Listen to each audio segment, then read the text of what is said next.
ఎంత దిక్కుమాలిన అబద్ధాలు ఆడుతూ ఉన్నాడంటే వాలంటీర్లకు సంబంధించి అన్యాయం అనిపిస్తుంది నిజంగా. అసలు వాలంటీర్లను అసెంబ్లీలో ఒక ప్రశ్నకు సమాధానం చెబుతూ అసెంబ్లీలో చెప్తాడు, ఆగస్టు 2023 అంటే మా హయాంలోనే ఆగస్టులోనే 2023లోనే వాలంటీర్ వ్యవస్థను మేము తీసేస్తామని చెప్పి. అది ఒకసారి చూపించి, లెటర్ ఉందా? లెటర్ పెట్టండి ఒకసారి. అది అసెంబ్లీలో ఈ లెటర్.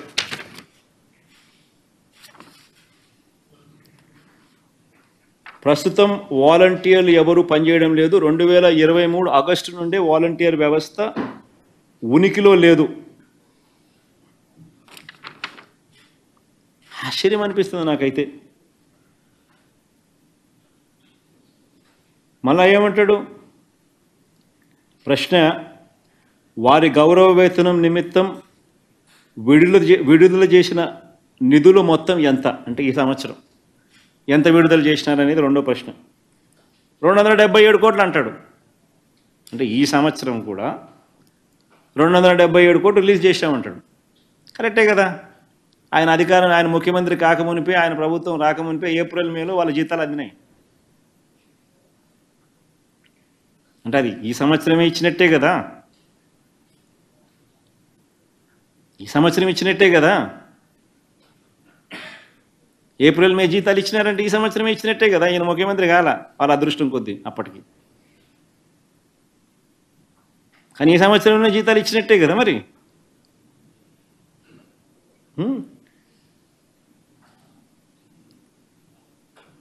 వారి గౌరవ వేతనం పెంచడానికి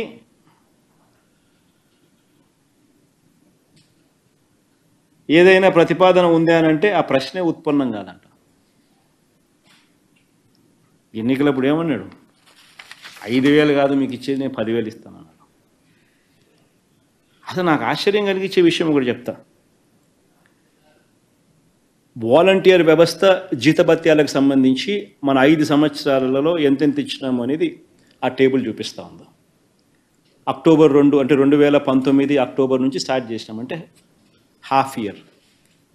మనం వచ్చిన తర్వాత మనం ఏప్రిల్ నుంచి సంవత్సరం స్టార్ట్ అవుతుంది. మనం జూన్లో మన ప్రమాణ స్వీకారం చేసినాం. అక్టోబర్ 2వ తారీఖున ఈ ప్రోగ్రామ్ వాలంటీర్ల వ్యవస్థ లాంచ్ చేసినామంటే సగం సంవత్సరం 2019 6 months తర్వాత స్టార్ట్ అయింది. సో 2019-20 755 కోట్లు, 2020-21లో 1546 కోట్లు, 2021-22లో 1543 కోట్లు, 2022-23లో 1592 కోట్లు, 2023-24లో 1614 కోట్లు జీతాలు ఇచ్చినటివి. చివరికి 2024-25లో అంటే ఈ సంవత్సరం కూడా చంద్రబాబు నాయుడు ముఖ్యమంత్రి కాక మునుపు కూడా అంతవరకు కూడా 277 కోట్లు ఇచ్చినాం. నేను అడుగుతా ఉన్నాను, ఈ మనిషి చంద్రబాబు నాయుడు అడుగుతా ఉన్నా. ఈ మనిషి అంటాడు 2023 ఆగస్టు నుంచే, మళ్ళీ అది కూడా ఏంది మా మీదే, అది కూడా బండేయడానికి ప్రయత్నం. 2023 ఆగస్టు నుంచే వాలంటీర్ వ్యవస్థ లేదంటాడు.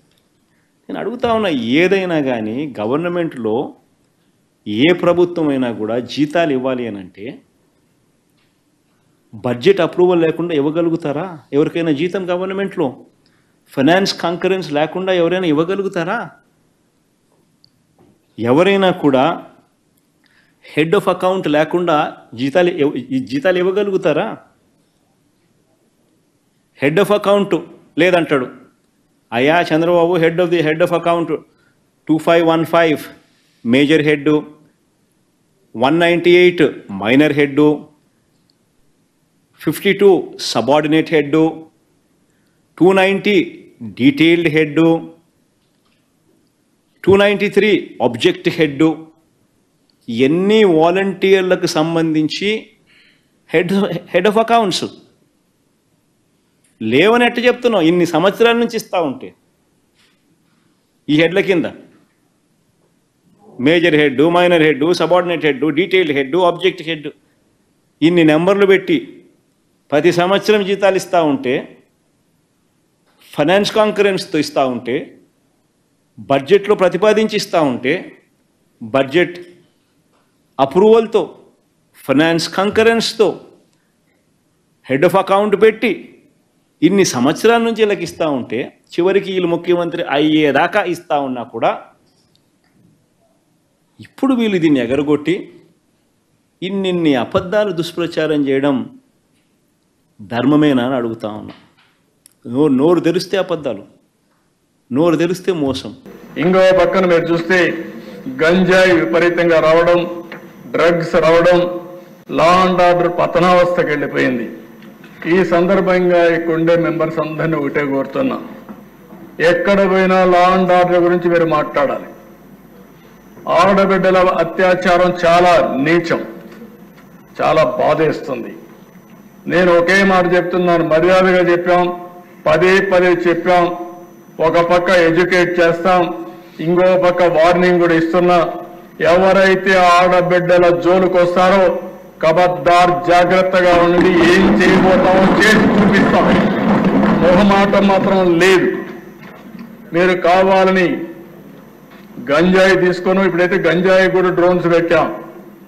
డ్రోన్స్ ద్వారా గంజాయిని ఐడెంటిఫై చేస్తున్నాం. ఎక్కడైతే గంజాయికి మూలాలు ఉన్నాయో, ఎక్కడైతే పండిస్తున్నారో అక్కడి నుంచే, సోర్స్లో నుంచే దాన్ని కంట్రోల్ చేసే బాధ్యత తీసుకున్నాం. ఈ నెలలోనే లేకుంటే ఫస్ట్ వీక్లో ఈ డ్రగ్స్కు వ్యతిరేకంగా పెద్ద ర్యాలీ కూడా తీయాల్సిన అవసరం ఉంది. అధ్యక్ష, ఈ సభలో నేను అనౌన్స్ చేస్తున్నా, మనందరికీ నేను చూసుకొని ఆ టైమింగ్స్ కూడా చూసుకొని ఒక రోజున విద్యార్థుల్లో కూడా అవేర్నెస్ తీసుకొద్దాం, పిల్లల్లో కూడా అవేర్నెస్ తేవాల్సిన అవసరం ఉంది. పేరెంట్స్ కూడా విజ్ఞప్తి చేస్తున్నాను అధ్యక్ష, పిల్లలతో మాట్లాడండి, ఎడ్యుకేట్ చేయండి.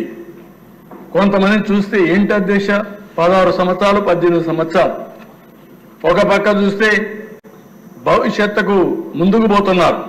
ఈరోజు పేపర్లో నేను చూస్తే 3,10,000 మంది అమెరికాకు చదువుకోవడానికి వెళ్తున్నారు. అందులో అధ్యక్ష 56% ఆంధ్రప్రదేశ్, తెలంగాణ తెలుగు వారు వెళ్తున్నారు.